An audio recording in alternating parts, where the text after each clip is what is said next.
Hi, welcome to the Stockyard Industrial Lead. I'm Eric Miller, and today we're going to take a look at transload customers. And I'm going to show you how I operate my transload tracks as part of my usual op sessions. So we're going to take a look at the types of traffic that I have going in and out of there and the way it operates, and just to give you some ideas of the possibilities of transload tracks. One of the things that I find very interesting about transload tracks is you can have a variety of customers there. You can sneak in different cars that you're interested in. You could also change up the customers as you go along in time, depending on what your interests are. And so it gives you a lot of options, a lot of flexibility, I think. So I really like transload tracks and haven't really talked about them before, so I thought this could be an interesting topic. So come along with me as we operate my transload tracks on the Stockyard Industrial Lead. So today we're going to be operating with the Railcar America C415. I thought it would be fun to do this. We've been using the new Jeep 9 for the past, few operations, so I thought this would be a good time to take this one out and use it for a little bit. We can say that the Jeep 9 is back getting a little bit of work done, or just a little bit of maintenance done to it, so the Alco is going to step in for us today. So as I mentioned that the transload track is part of my op session, and so we're going to go back to the switch list that I've been using in the past couple videos, with apologies for the weird color here. And so we're going to be working this first section at Albright today, and I'm just going to go ahead and work the transload tracks only. So we're going to skip the we're going to skip the work here at Darling. So these tallow off spot moves we're going to skip today. But if you can read this carefully, we're going to have 4 poles here and only 1 place. So I've got the 1 car in the train already, and then we just have to make sure that we pull the correct number of cars. So a little background on transload tracks for model railroad layouts. One thing I noticed, at least around the area where I live here in Colorado, there weren't a whole lot of layouts that have transload tracks. Pretty much everybody had, specific customers and things like that. But in Omaha, the area that I model, there are a couple kind of transload locations. They're hard to find, but you kind of have to dig.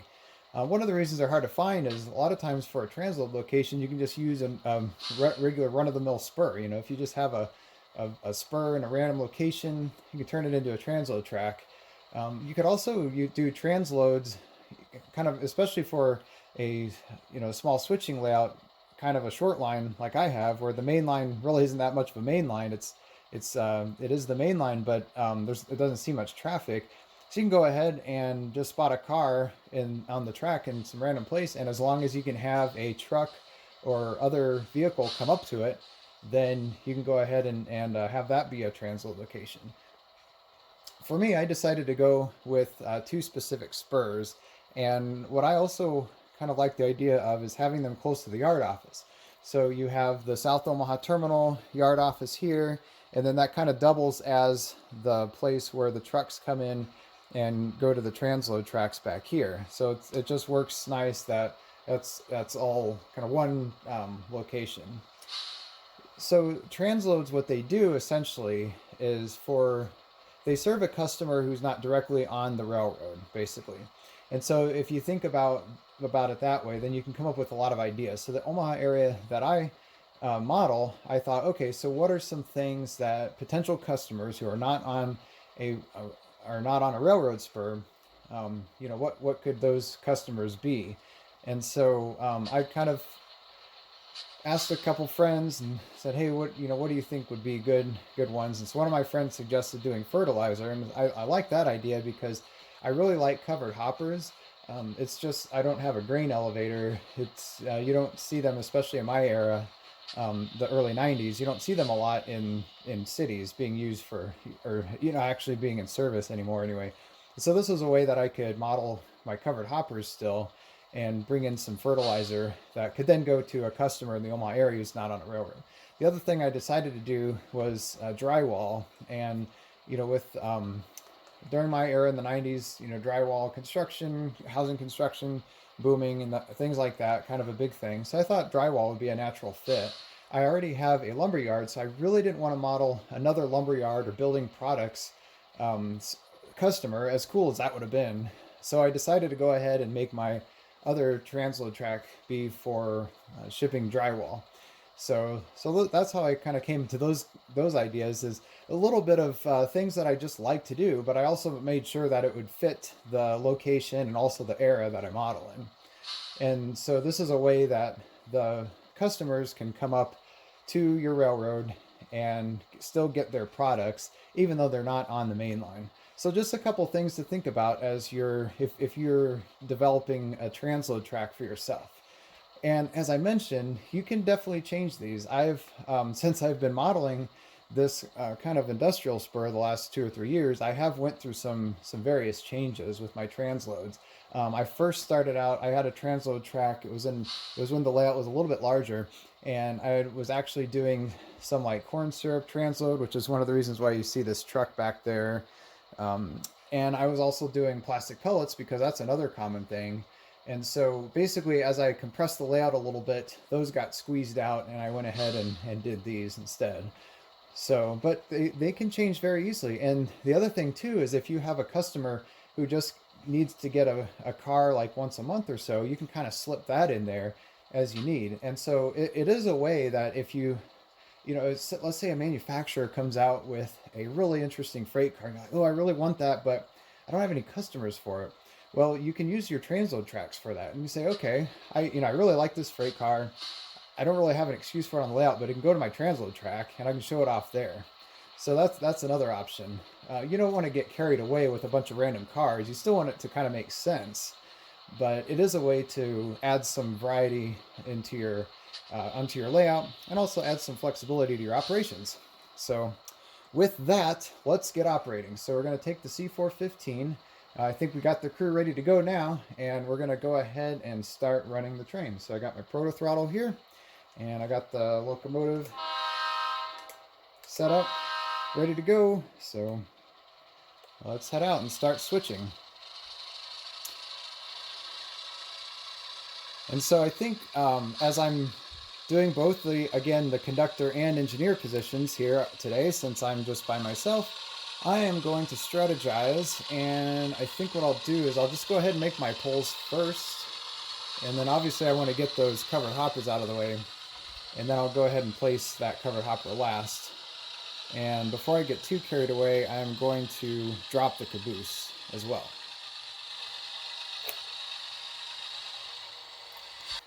Okay, I've dropped my caboose, and I have to throw a switch off the main line, so we're going to go ahead and unlock that. I'll throw it. Now the next turnout is not on the main line, so it does not have a lock on it, so we don't have to worry about unlocking that. So let's go ahead and we'll just grab these covered hoppers first.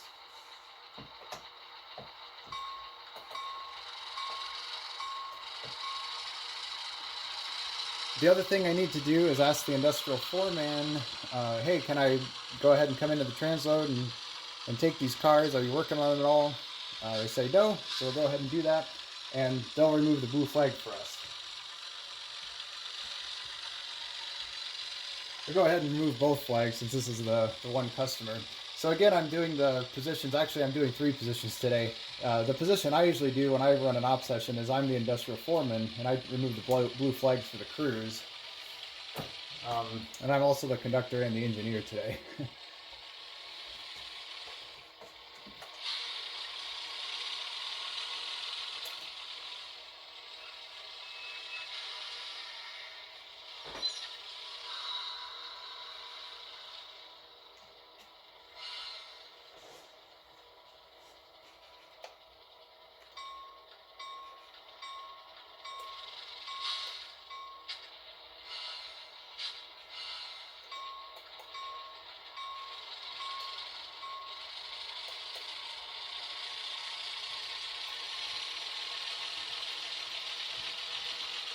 Alright, so we got all our covered hoppers. Now we're going to go back in and get that empty bulkhead flat car. That's next on the list.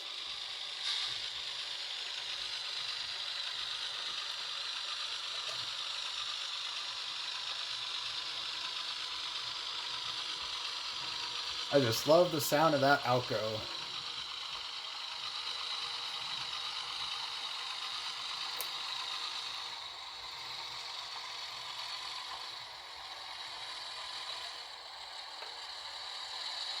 Another thing I want to point out to you about modeling transload tracks is the opportunity to model some interesting things that you might not see at a traditional customer.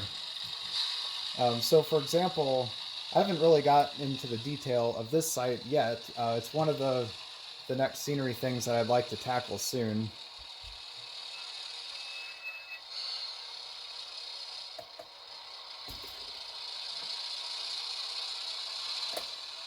But there we go. This is one of the neat things that I have, this 3D printed, bulk, what is it called? Like a bulk conveyor. And so what it does is it slips underneath a covered hopper, and it's a way to get the goods into a truck or like a trailer. So that's kind of neat to have stuff like that. And then you can, it's also a good place to show off some trucks and stuff. I bought a bunch of trucks from a friend several years back, and he did a really nice job on painting and decaling them himself. And so it's a neat way to show off some of the work that he's done.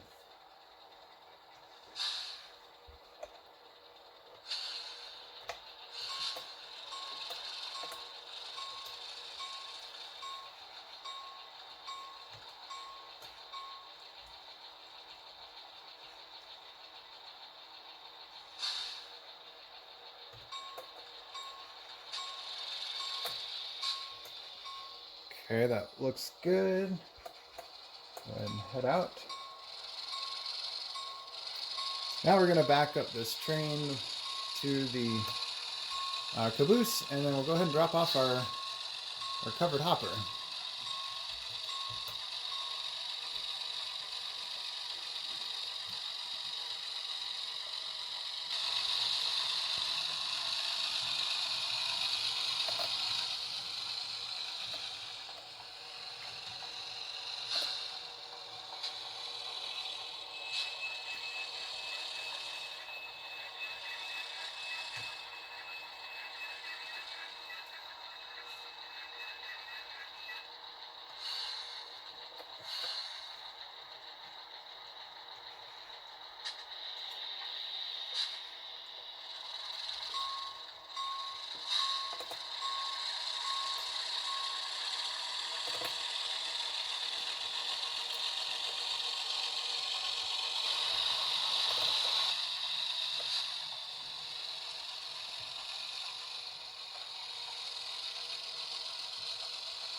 That looks good.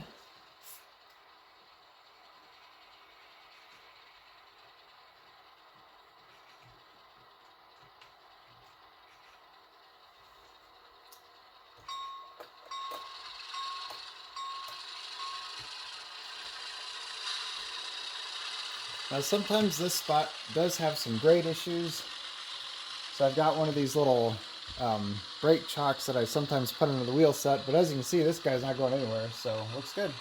I'll go ahead and tell the customer foreman that, hey, we're done here. He'll set the blue flags.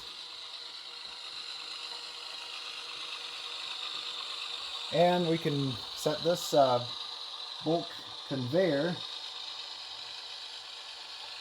right there. So now it looks like it's ready to unload. Okay, so we got our cars. Now we can head back to the yard, and basically our work here is done today. And since we're done with this location, I'll go ahead and throw the switch for the main, lock it back up. So all the turnouts are safe.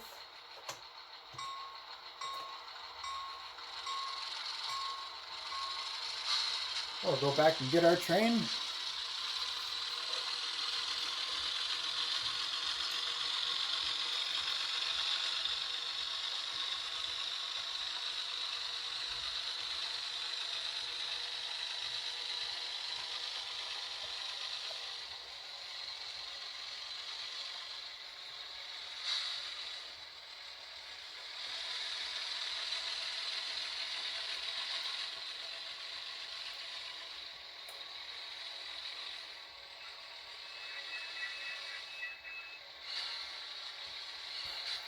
Let's go back to our switch list one last time and make sure we did all the work at the transload track. We pulled those 4 cars, the drywall bulkhead flat car and the 3 covered hoppers. We placed the Santa Fe covered hopper there for fertilizer. So we're good to go. And we can bring these cars back to the yard.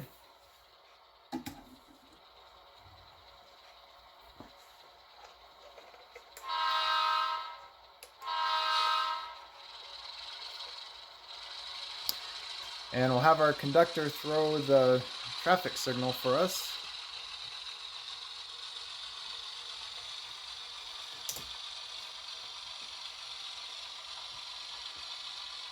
And now we can bring these cars back to the yard so that our crew is ready for the next job here on the industrial spur.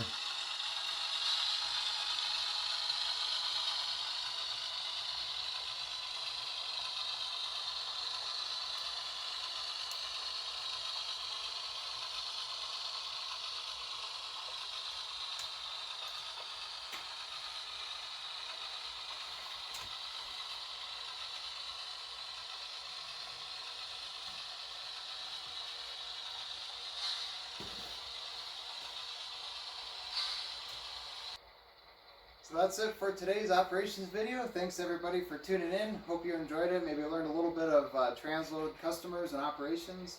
I certainly didn't provide everything about it today, just kind of the basics and how it applies to my layout. There's certainly more that you can find out and research it more and stuff like that. So, but hopefully I gave you just a good rundown and some basic information to consider if you ever want to add a transload operation to your layout, or maybe you already have one, you want to tweak it a little bit. So.